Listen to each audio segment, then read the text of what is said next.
So here it is, the Cannondale Jekyll 2022. What an absolute stunner.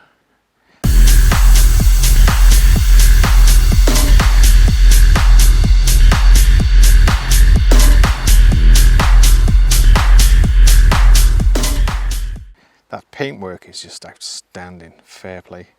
Been waiting for this bike for a while now, and I was so excited I didn't even take photographs before I went out and tested it.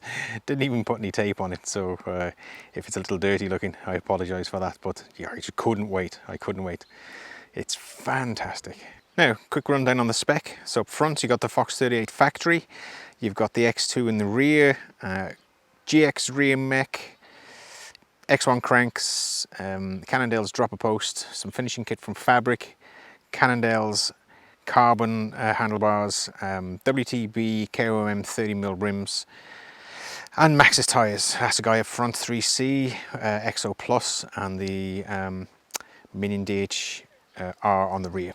A nice little setup, perfect for all day trail riding and some enduro. So the bike seen here is the medium. It's a 165mm cranks and 150mm dropper post. I'd say you'd be able to fit a 200mm dropper post in there, no problem at all. But I'd probably go for a 170 myself personally, just for my leg size, it's perfect. It's a little on the paunchy side. It's just 15.5 kg on my scale. You could easily reduce the weight of that, changing the wheels up, because they're fairly hefty. Maybe carbon cranks maybe, and even a better cassette would certainly drop a good portion of weight. You wouldn't go any further than that, I don't think. I'd stick my synthesis wheels on. I think that's going to make a massive difference. I'm not really keen on those WTB wheels. In fact, as I said, I've already been on the bike once, and I managed to put a little buckle in the back already. So yeah, not too impressed with that. Now at this stage, I'm pretty sure you'd have heard about this thing here. It's called the gravity cavity from Cannondale. It's where the shock actually sits inside the frame.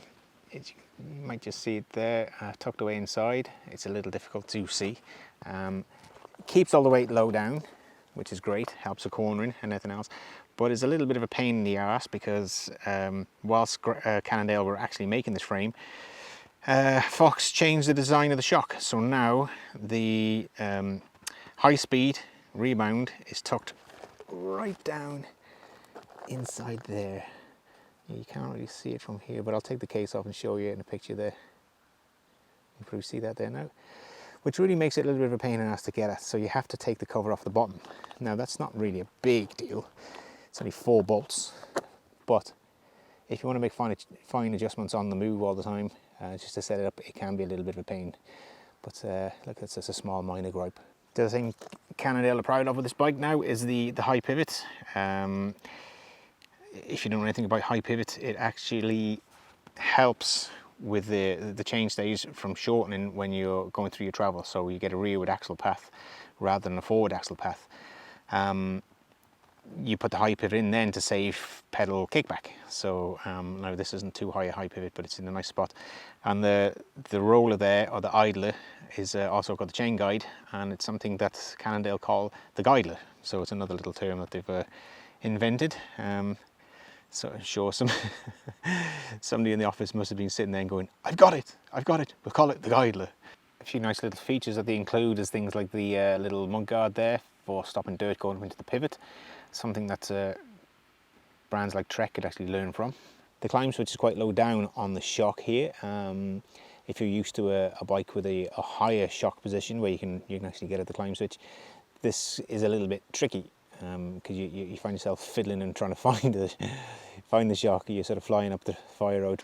Now, one other thing Cannondale do is they offset the rear wheel in the rear triangle, and they call this AI.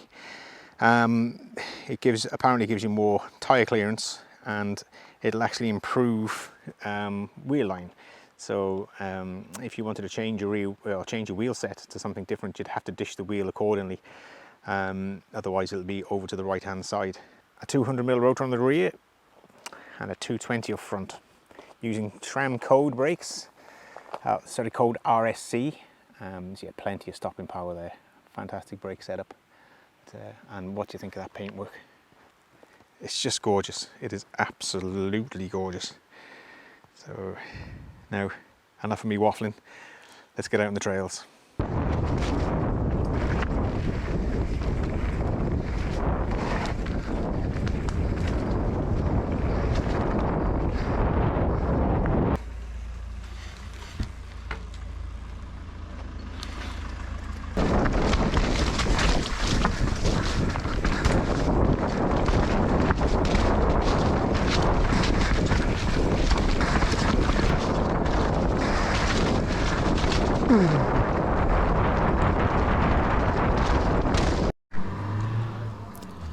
One area of concern was the actual cavity filling up with mud. As you can see, it's a bit of a muddy day today, but it's not too drastic, I suppose, but not a lot has gone inside.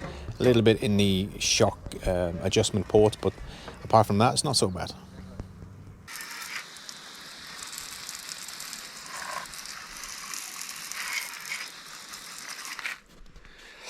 So that's the initial setup done, shocks, tyre pressures and the likes. Now, I could generally ride around now and give you my general impression of the bike and how it feels, but I thought I'd do something a bit different. I think there's only one way to test and review an enduro bike, and that's at an enduro race. Grassroots still man me. We'll see how this thing goes.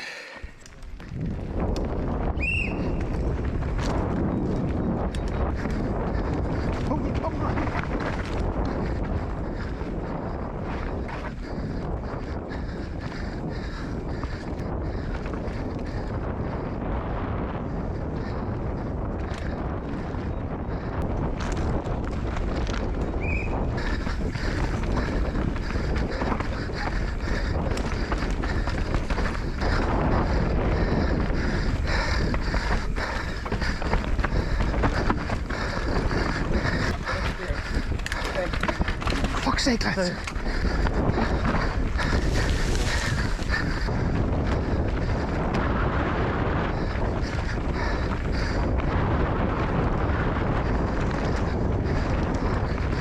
Nine stages done.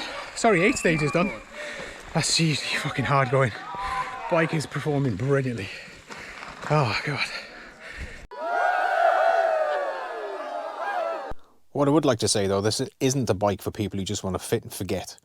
If you spend some time with it, you'll be rewarded. I mean, for example, if you wanted to fit some tokens in the shock, you have to drop the shock linkage to actually get the shock out, because the mounting bolts won't actually clear the frame. To adjust the high-speed rebound, you have to remove the cover, and you need a 2mm Allen key to actually get into the holes and actually pull the dial around. There's only 8 clicks on this, so it's not too bad, but still a little bit of a faff. Once set up though, the bike corners so well. The weight being down low helps with this in this area. Hard hits and drops are swallowed up with 170, 165mm travel, but also smaller bumps like roots and smaller rocks are also ironed out. But you don't get a woolly kind of feeling. You know, you still have plenty of feeling underneath you. So all in all, it's an excellent bike with just the wheels that really let it down.